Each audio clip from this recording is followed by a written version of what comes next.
Iya, rute ini akan memberikan satu kemudahan bagi publik untuk bermobilitas, terutama nanti dari masyarakat istilahnya menengah ke bawah ya, yang sangat membutuhkan transportasi yang murah.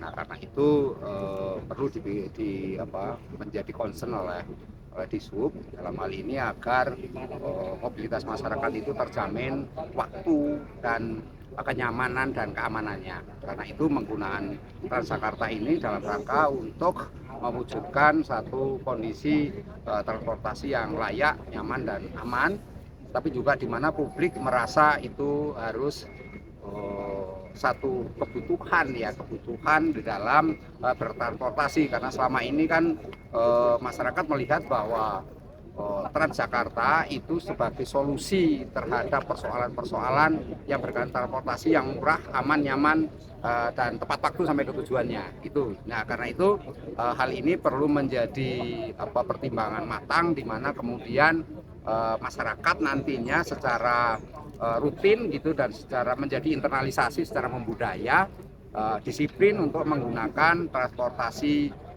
Transjakarta.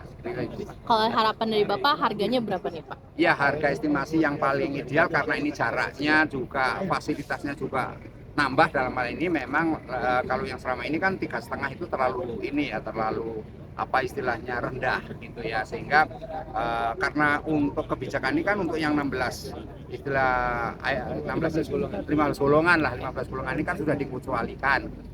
Jadi saya rasa yang paling tepat yaitu memang jadi sekitar 5 juta, 5.000 minimal lah ya, minimal nanti kita tidaknya 5.000 ya, minimal 5.000 karena melihat daripada tingkat pelayanan maupun melihat dari fasilitas yang ada. Pak, ada nggak sih Pak yang diwanti-wanti atau yang antisipasi gitu Pak supaya hal ini bisa berjalan dengan baik? Iya, perlu yang diantisipasi adalah ketika nanti masyarakat itu kan pada hari-hari ini libur, itu biasanya memanfaatkannya untuk wisata kan. Jadi Transjakarta ini sebagai alternatif paling efisien, paling murah untuk menuju ke tempat-tempat yang tempat-tempat yang tersedia wisatanya. Begitu, itu yang harus diantisipasi. Karena seringkali di situ masyarakat kita jadi membludak. Tetapi kalau untuk hari-hari kerja kan sifatnya bisa diperhitungkan karena itu kan rutin ya. Tetapi tentu itu yang harus dilihat. Kemudian juga antisipasi kalau kondisi Jakarta dan Jabodetabek terutama itu seringkali ada bencana-bencana kayak banjir, kayak situasi yang kurang kondusif gitu ya. Itu memang harus diantisipasi dengan mencari solusi, andaikan saja tetap melayani tetapi dengan pertimbangan-pertimbangan nanti secara solutif lah ya, alternatifnya juga dipertimbangkan secara. Apa sih poin-poin yang bakal Bapak perhatikan gitu buat informasi masukan ke Dishub sebelum peresmian nanti? Iya, poin-poin yang pertama tentu sisi fasilitas, Pak. Fasilitasnya ini harus kita lihat, misalnya istilahnya itu terminal pemberhentiannya, tempat pemberhentiannya, apakah itu ada fasilitas untuk duduk menunggu, kemudian juga ya paling tidak tersedia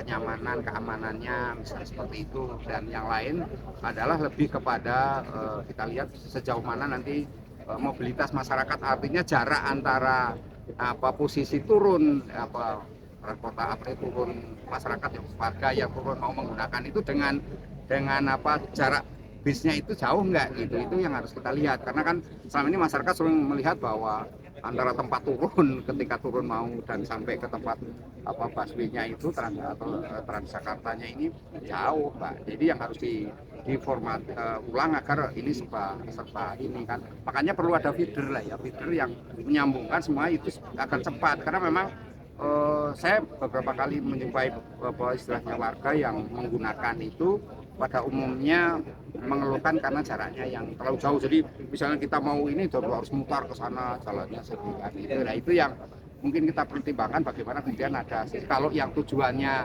mau ke arah mana sudah sejak awal memang arahnya sudah ke ini. Jadi jangan melewati hal yang sama bareng semuanya di titik yang sama. Nah, itu kan akhirnya jadi berebut kan.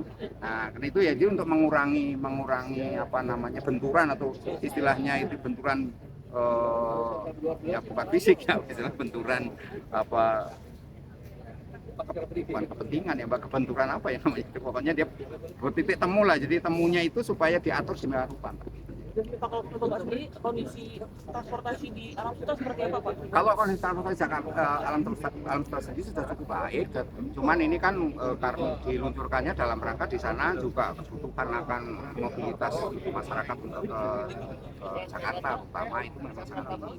Jadi untuk Alam Sutra sendiri secara parsial atau tersendiri itu memang saya melihat sudah cukup gitu ya, cukup. Cuman ini konteksnya adalah bagaimana kemudian masyarakat yang membutuhkan ke sini itu ada yang murah gitu ya, nyaman. Yang kedua di Alam Sutra kan kebanyakan kendaraan pribadi ya, atau angkot-angkot itu, sehingga nanti bagaimana kemudian angkot-angkot pribadi itu bisa diintegrasikan ya dengan Transjakarta ini, sehingga mereka mudah untuk istilahnya bermobilitas atau paling tidak bertransportasi. Jadi tidak menggunakan lagi, ini kan upaya kita untuk mengurangi penggunaan mobil pribadi yang kemudian sekarang mobil pribadi juga sadar bahwa harga BBM-nya cukup mahal, spare part juga mahal, servisnya juga mahal. Jadi masyarakat kalau ada alternatif yang terjangkau, misalnya dari Alam Sutra sampai ke Jakarta itu hanya ongkos 5.000, nah itu kan bisa diperhitungkan, berarti lebih murah Mbak, karena orang Indonesia itu pada misalnya yang dicari adalah yang lebih murah,